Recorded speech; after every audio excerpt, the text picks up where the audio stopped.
قرآن پاک میں حضرت آدم کے علاوہ حضرت داؤد علیہ السلام وہ واحد پیغمبر ہیں جنہیں خلیفہ کہہ کر بھی پکارا گیا ہے۔ آپ کو بادشاہت ملنے سے 1000 قبل میں وہ دور تھا جب بنی اسرائیل سے فلسطین کے اکثر علاقے چھینے جا چکے تھے۔ اس وقت بنی اسرائیل کے حکمران حضرت شمویل علیہ السلام تھے جو کہ بہت بوڑھے ہو چکے تھے، لہٰذا بنی اسرائیل نے دشمنوں کے مقابلے میں کسی بادشاہ کے لیے اللہ پاک سے دعا مانگی۔ یوں اللہ پاک کے حکم کے مطابق حضرت شمویل علیہ السلام نے 30 سالہ طالوت کو ان پر بادشاہ مقرر کرنا چاہا، مگر بنی اسرائیل نے انہیں بادشاہ تسلیم کرنے سے انکار کر دیا اور شرط رکھی کہ جب تک صندوق سکینہ ان کے حوالے نہ کر دیا جائے وہ طالوت کی بادشاہی کی اطاعت نہیں کریں گے۔ دوستو، یہ تابوت سکینہ آخر کیا تھا اور بنی اسرائیل اسے اتنی اہمیت کیوں دیتے تھے؟ اس بات کو سمجھنے کے لیے ہمیں تاریخ میں بہت پیچھے جانا پڑے گا۔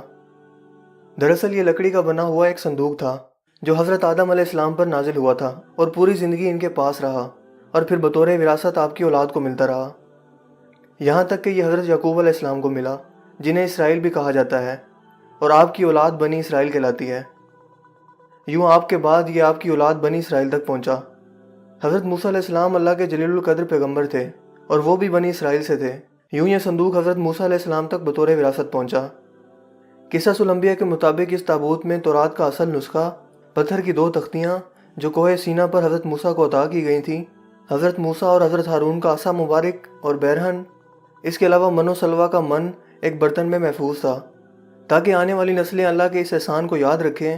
جو صحرا میں بھٹکنے کے دوران ان پر اللہ پاک نے فرمایا۔ کیونکہ جب حضرت موسیٰ علیہ السلام فرعون سے اپنی قوم بنی اسرائیل کو نجات دلوا کر ایک صحرا میں پہنچے تو یہ ایک ویران صحرا میں تنہا موجود تھے، کھانے پینے کا کوئی ذریعہ نہ تھا، لہٰذا اللہ پاک کے حکم پر من و سلوہ کھانا ان پر اترتا تھا۔ یہ تابوت در حقیقت اللہ کی طرف سے بنی اسرائیل کے لیے رحمت اور برکت کا باعث ایک تحفہ تھا،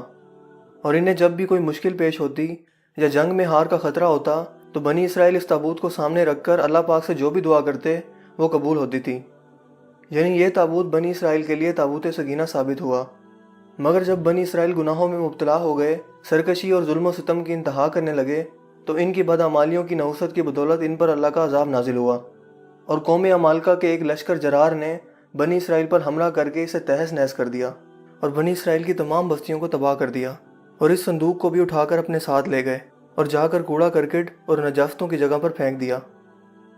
اس بے ادبی کرنے پر اللہ پاک نے قوم عمالقہ پر بھی اپنا عذاب نازل کیا، یہاں تک کہ طرح طرح کی بیماریاں ان پر مسلط ہو گئیں، اور قوم عمالقہ کے 5 شہر دیکھتے ہی دیکھتے ویران ہو گئے۔ لہٰذا انہیں سمجھ آ گیا کہ یہ جو کچھ بھی ہو رہا ہے وہ دراصل اللہ کا عذاب ہے جو اس صندوق کی بے حرمتی کرنے پر ان پر نازل ہو رہا ہے۔ لہٰذا انہوں نے فوراً اس صندوق کو تلاش کر کے بیل گاڑی میں ڈالا اور اسے بنی اسرائیل کی طرف روانہ کر دیا۔ اللہ پاک نے 4 فرشتوں کو بھیجا جنہوں نے اس مبارک صندوق کو اٹھا کر حضرت شمویل علیہ السلام کی خدمت میں پیش کر دیا۔ یوں حضرت شمویل علیہ السلام نے وہ صندوق بنی اسرائیل کے حوالے کر دیا، اور شرط کے مطابق یعنی صندوق سکینہ کی واپسی ہونے پر بنی اسرائیل نے طالوت کو اپنا بادشاہ تسلیم کر لیا۔ دوستو، حضرت داؤد علیہ السلام نے طالوت کے لشکر میں کم عمری میں شمولیت اختیار کی۔ اس وقت دشمن فلسطینیوں کے سپہ سالار جالوت نے اسرائیلیوں کو مقابلے کی دعوت دی، مگر پورے اسرائیلیوں میں سے کسی میں بھی اس سے مقابلہ کرنے کی ہمت نہ تھی۔ یوں حضرت داؤد علیہ السلام اس کے مقابلے میں نکلے اور اسے قتل کر دیا۔ اس واقعے نے حضرت داؤد علیہ السلام کو بنی اسرائیل کی آنکھوں کا تارا بنا دیا۔ 40 سال تک حکومت کی، مگر آپ کے دور حیات میں یہ ہیکل بن کر مکمل نہ ہو سکا، اور آپ کے بیٹے حضرت سلیمان علیہ السلام نے اسے مکمل کیا۔ اسی بنا پر اسے ہیکل سلیمانی یا کنگ سلمان ٹیمپل یا فرسٹ ٹیمپل بھی کہا جاتا ہے۔ سلیمان علیہ السلام بھی اللہ کے پیغمبر تھے، اور اللہ کے حکم پر جنات کو ان کے تابع ہونے، جانوروں کی بولیاں سمجھنے کے معجزات کے علاوہ